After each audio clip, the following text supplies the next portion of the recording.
आज राज्यातील 29 पालिका निवडणुकांसाठीचा प्रचार थंडावणार. उमेदवारांचा रॅली आणि घरोघरी प्रचारावर भर.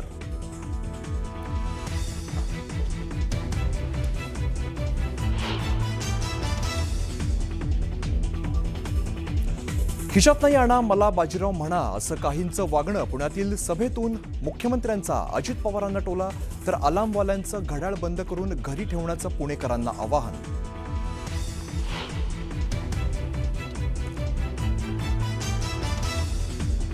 नववर्षात भ्रष्टाचाराचा राक्षस इकडेच उभा राहिला, त्याला हटवायचंय. नगरसेवक होण्याआधी तू भंगाराच्या गाड्या उचलायचा नाव न घेता महेश लांडगेंवर अजित पवारांची पिंपरीतल्या सभेतून टीका.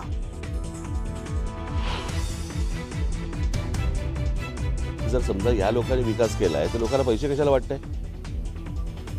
5-5 कोटी 10-10 कोटी देऊन तुम्ही फॉर्म मागे घ्यायला कशाला लावताय लोकांना?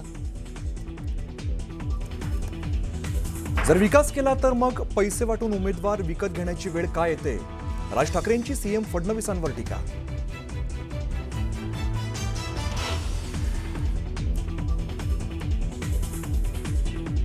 हिंदुत्वाच्या आडून मराठी अस्मिता चिरडलेली सहन करणार नाही. जमिनीवर भाषेवर घाला घालण्याचं षडयंत्र. न्यूज 18 मराठीला दिलेल्या मुलाखतीत राज ठाकरेंचं मोठं मत.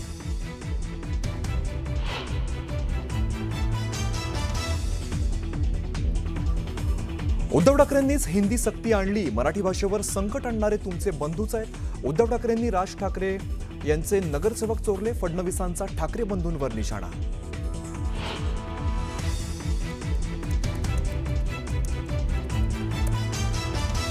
मनपा निवडणुकीच्या निकालानंतर दोन्ही राष्ट्रवादी एकत्र येण्याबाबत निर्णय घेऊ. शरद पवारांना एनडीएमध्ये घेण्यावर वरिष्ठ पातळीवर चर्चा होईल. सुनील तटकरेंचं अत्यंत मोठं विधान.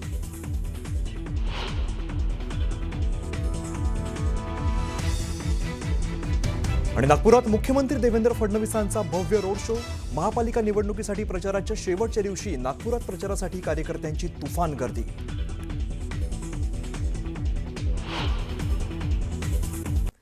यानंतर पाहूयात पुढची बातमी अमरावतीमधून. 2017च्या अमरावती महानगरपालिका निवडणुकीत अगदी 21व्या वर्षी नगरसेवकपदी निवडून आलेला प्रणित सोनी हा युवक अंबापेठ गौरक्षण प्रभागामधून भाजपच्या तिकिटावर दुसऱ्यांदा निवडणुकीच्या रिंगणात आहे. निवडून आल्यानंतर शहरातील साफसफाईचा आणि महिलांच्या सुरक्षेसाठी सीसीटीव्हीचा विषय मार्गी लावू असं प्रणित सोनी यांनी सांगितलंय. प्रणित सोनी यांच्याशी बातचीत केली आहे आपले प्रतिनिधी संजय शेंडे यांनी. प्रणित सोनी आपल्यासोबत आहे. मला सांगा, 2017 साली तुम्ही पहिल्यांदा निवडणूक लढवली, जिंकून घेतली. त्यानंतर आता दुसऱ्यांदा निवडणूक लढवता. कुठले कुठले विकासाचे मुद्दे घेऊन तुम्ही निवडणुकीला सामोरे जात आहे? सर्वप्रथम भारतीय जनता पार्टीने मला 21व्या वर्षी जेव्हा उमेदवारी दिली, त्याच्यानंतर आम्ही 5 वर्ष निरंतर जनतेच्या सेवेसाठी, जनतेच्या दैनंदिन सुविधा ज्या जनतेला मिळाल्या पाहिजे त्यासाठी आम्ही कटिबद्ध होतो. मध्यकाळामध्ये त्या काळामध्ये 2.5 वर्ष कोरोनाचे आले. त्यामुळे पूर्ण आपल्या सगळ्यांना माहिती आहे की कोरोना काळामध्ये पूर्ण अमरावतीच नाही, महाराष्ट्रात पूर्ण भारतवर्षात, पूर्ण देशात जे पॅन्डेमिक आला होता त्याच्यामुळे सगळ्या गोष्टी ठप्प झाल्या होत्या. पण त्याच्यानंतर सुद्धा 4 वर्षाचा जो हा कार्यकाळ गेला प्रशासक काळ, त्याच्यामध्ये लोकांना सगळ्यात ज्वलंत विषय होता साफसफाईचा. आमचं एकच मुद्दा आहे की येणाऱ्या काळामध्ये जेव्हा सभागृह बसेल, सभागृहामध्ये ज्या दिवशी आम्ही पहिल्यांदा जाऊ, सर्वप्रथम आम्ही स्वच्छतेच्या विषयावर आम्ही तीव्रतेने पूर्ण भारतीय जनता पार्टीच्या वतीने त्या मुद्द्यावर आम्ही सभागृहात जेवढे अधिकारी आहेत त्यांना आम्ही सगळ्या घेरात घेणार आहोत. आणि अमरावती शहरात स्वच्छता विषयात पूर्ण निगडीत लागला पाहिजे यासाठी आम्ही कटिबद्ध आहोत. केंद्रात आणि राज्यात तुमचं सरकार आहे, इथं प्रशासक राज आहे, तुमचं त्या अधिपत्याखाली आहे. मात्र असं असताना अधिकाऱ्यांकडून कामं होत नाही असं तुम्हाला वाटते का? अधिकाऱ्यांकडनं काम होत नाही असं मी म्हणत नाही. अधिकारी कामं करतात, पण सगळे अधिकारी कामं करत नाही. काही अधिकारी कामचुकार असतात, कामचोरी असतात. त्यांना बाकीच्या जनतेला काय त्रास होतोय काय नाही होत त्याच्याची त्यांना काहीच घेणं नसते. येणाऱ्या काळामध्ये आम्ही सगळ्यात पहिले ज्या काही भ्रष्टाचार झालेले आहे, साफसफाईमध्ये जे काही घोटाळे झालेले आहे, सभागृहात बसल्यानंतर सर्वप्रथम आम्ही स्वच्छतेच्या विषयावर गंभीर आहोत. त्याच्यावर आम्ही गंभीर राहू. कारण की या सगळ्या 4 वर्षाचा जो कार्यकाळ गेला प्रशासकाचा, जनतेला जो त्रास गेलेला आहे त्याचा सर्वस्वी जबाबदार इथलं प्रशासन आहे.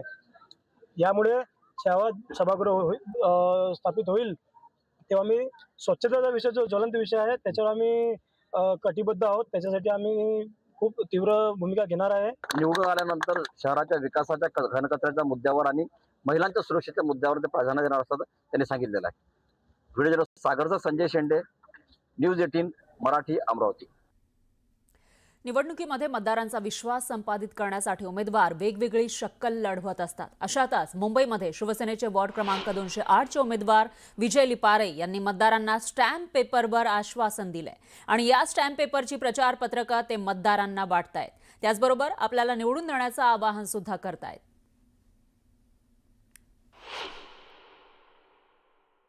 सर्वसामान्य मतदारांपर्यंत पोहोचण्यासाठी आणि त्यांचा विश्वास संपादित करण्यासाठी मुंबईतील एका उमेदवाराने आपण पाहतोय की स्टॅम्प पेपरवरती आपल्या मतदारांना त्यांची आश्वासनं जी आहेत ती दिलेली आहेत आणि ती पूर्ण करायचा ध्यास जो आहे त्यांनी व्यक्त केलेला आहे. आपल्यासोबत विजय लिपारे आहेत, शिवसेनेचे उमेदवार. आपण त्यांच्याशी बोलणार आहोत आणि त्यांच्या हातामध्ये आपण इथे पाहत असाल हे स्टॅम्प पेपर आहेत आणि हे स्टॅम्प पेपरचं ते त्यांनी प्रचारपत्रक देखील केलेलं आहे आणि ते सर्व मतदारांना देत आहेत आणि मतदारांपर्यंत आपला संपूर्ण विकासाचा अजेंडा जे आहे ते पोहोचवताना ते दिसतात. आपण थेट त्यांच्याशी बोलूया.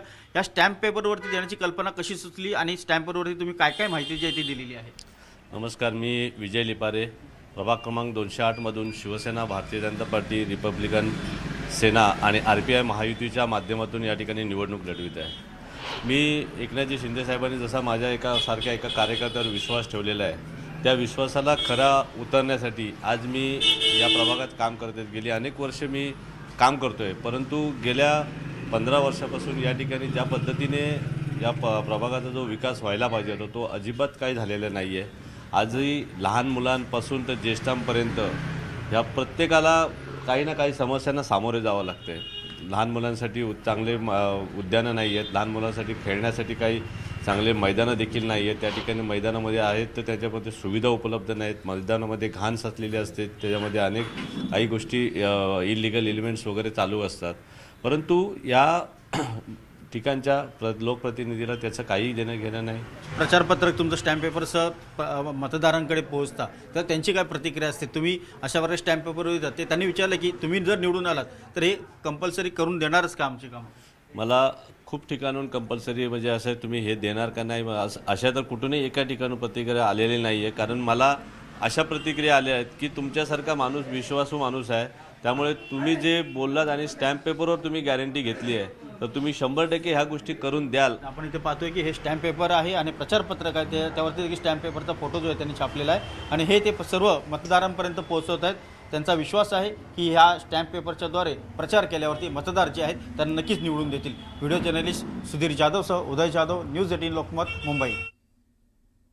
तर महानगरपालिका निवडणुकीमध्ये भाजप शिवसेनेची युती संदर्भात चर्चा सुरू होती. मात्र शेवटच्या क्षणी भाजपनं विश्वासघात करून युती तोडली असा घणाघाती आरोप माजी मंत्री शिवसेना शिंदे गटाचे नेते जगदीश गुप्ता यांनी केलाय. ज्या विद्यमान आमच्याकडे जागा आहेत त्या जागा देखील भाजप द्यायला तयार नव्हतं. शिवसेना शिंदे गटाचे वरिष्ठ नेते शहरात स्थान मांडून आहेत आणि त्याचबरोबर ठिकठिकाणी रॅलीच्या माध्यमातून प्रचाराचा धूमधडाका सुरू आहे असंही त्यांनी सांगितलंय. भाजपच्या कोर कमिटीमधील सदस्यांनी भाजप तिकीट वाटपांमध्ये मोठ्या प्रमाणामध्ये घोळ केल्यानं भाजप कार्यकर्त्यांमध्ये नाराजीचा सूर आहे आणि त्याचाच फायदा शिवसेनेला होईल अशी माहिती जगदीश गुप्ता यांनी दिली आहे. भाजप कार्यकर्त्यांमध्येच नाराजीचा सूर असल्याचं ते म्हणतायत. तुमची शिवसेना आणि भाजप सोबत युती का तुटली? नाराजगी नव्हती, पण माझा स्पष्ट मत होतं पक्षाला सन्मानजनक युती हवी होती आणि मी सुरुवातीपासून सांगत होतो की जोपर्यंत सन्मानजनक सीट शिवसेनेला भेटत नाही तोपर्यंत युती करायची नाही. पण मधल्या काळामध्ये काही घडलं, 15-17 सीटवर काहीतरी कॉम्प्रोमाइज झाल्याचं मला कळलं आणि म्हणून मी ते पावलं उचलले आहे. शिवसेनेसारख्या पक्षानं 14-15 सीटावर मान्य युती करावी हे मला काही पटत नव्हतं आणि त्याचं कारण आहे की भारतीय जनता पार्टीचे जे इथले पदाधिकारी आहे ज्यांना भारतीय जनता पक्षाचा भ सुद्धा माहीत नाही ते युतीत बसत आहे आणि अमरावतीबद्दल त्यांची माहिती काहीच नाही. ते युतीमध्ये बसत असल्यामुळे मी निर्णय घेतला होता की इथे कोणत्याही प्रकारे 25 पेक्षा कमी सीट्स शिवसेनेला भेटल्या नाही पाहिजे. म्हणून मी नाराज थोडंसं झालो होतो आणि मग त्यांना आमच्याही लोकांना अनुभव आला की 15 सीट, मग 8 सीट आणि मग मला वाटते 7 सीटवर ते घसरले होते. आणि म्हणून ती युती तुटली. तुम्हाला काय वाटतं की शिवसेनेने शेवटपर्यंत भाजपला ताकद ठेवला, ऐन वेळेवर दगा दिला भाजपने? 100% भारतीय जनता पक्षाची ती वृत्ती आहे की झुलवत ठेवायचं आणि शेवटी काठावर आल्यानंतर हात सोडून द्यायचं. म्हणजे तुम्हाला कुठं वाद जायचं आहे तुम्ही वाद जा.